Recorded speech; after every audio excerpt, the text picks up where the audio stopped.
Everything you see behind me is about to change. This old single-wide mobile home is falling in. The city wants it gone, and I'm going to have it torn down and replace it with a brand new double-wide manufactured home on a permanent foundation. But that's not the entire real story here. That's not the reason for this video. The real story is why I finally bought it. If you go back 6 months, I bought my first lot. It was a 2.2 acre lot. Already had a septic in place. It had a double wide on it previously that burnt down. I had the electrical. I already had a well. I just needed to get a new well pump. And I needed to clear the lot. I didn't know how to do this though. And so I had contacts. I've got contacts that can help me from, a mentorship, a real estate investor group. I had all the information I needed, but what I wanted was confirmation that I was making the right decision. And so I had 3 comps that I was watching on the market that were listed. They were all on 1 acre lots. And after some time, they ended up just falling off the market. I wanted to see them close. Zillow didn't tell me if it was canceled, if it was, expired, anything. So I thought, you know what? Maybe that's a sign that we just don't need to move forward with this. Let's clear the lot and list it. So that's what I did. I had the land clearing guys go out there, clear the lot, and I listed it. It was on the market for 1 day, 3-week closing with the buyer, and no inspections. And it ended up selling, and I made 20 grand on that deal. I already won. What's crazy though is that 2 weeks later, those comps I'd been watching ended up closing, and they were listed for 250 grand to $280,000. I had 1.2 acres more than those comps, and instead of 20 grand, I think I left another $25,000 to $50,000 in profit on the table.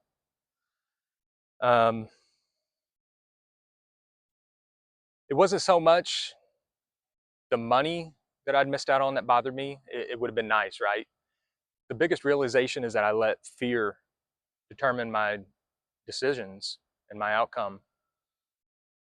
So at that point, I was feeling kind of down on myself, but I kept moving, kept putting out my marketing. I still do bandit signs, driving for dollars, all that stuff. I started seeing these everywhere, opportunities everywhere. In fact, one of them was a lady I'd spoke to 5 years ago. She wasn't ready yet, and I didn't keep in touch with her. I could have made a phone call every 6 months, every quarter, whatever. Could have had a mail piece go to her every quarter, every 6 months. But I didn't keep that contact, that trust I'd already built with her alive, and somebody else did it. So at that point, I was pretty frustrated. I was down on myself for a few days, and I finally got over myself, and I said, you know what? At this point, I don't care if one happens or not. Surely at some point, one's got to come. I've been looking for like 6 months. I already had one. I missed the opportunity, but I still won. But the next one that comes along, I got to do it. And believe it or not, 2 days later, I'm in an Arby's parking lot, and this guy calls me, the seller right here. He says, hey, I got to sell my mobile home. It's on a city lot. It's got sewer. The city wants it gone. I can't afford it. It's not worth any money. It's got to be torn down. I can't afford to tear it down. And if the city does it, if they condemn it, then they're going to put a lien on the property, and I'm not going to be able to pay it. I would rather sell the lot. You take the mobile home, and I'll just use the money to pay down some debt. And I remembered what I had made the promise to myself about 2 days before, and we talked. And we were off by like $1,000. And I told him, I don't care, let's just do it. And 3 weeks later, here we are. Here's my closing papers. I sent the contract right there in an Arby's parking lot. He signed it, and we got it done. So this is where the next step comes. This is the first land home package. And truthfully, I don't know what I'm doing, but that's why I want to document it. I'm gonna have to learn how to work with hard money lenders. I'm gonna have to figure out the financing.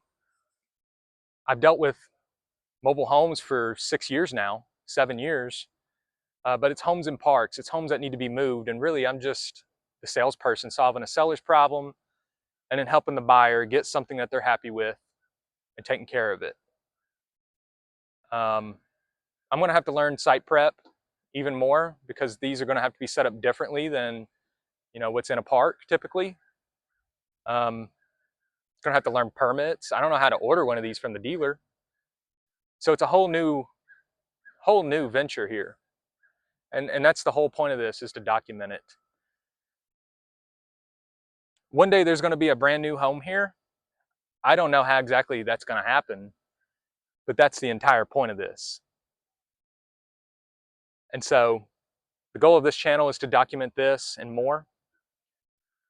Sometimes I'll be working on this property. Sometimes it might be a mobile home in a mobile home park. Sometimes it might be a home that's going to be moved off of somebody's property. But I want to take you along here, show it to you, learn as we go, document it, and build this deal by deal.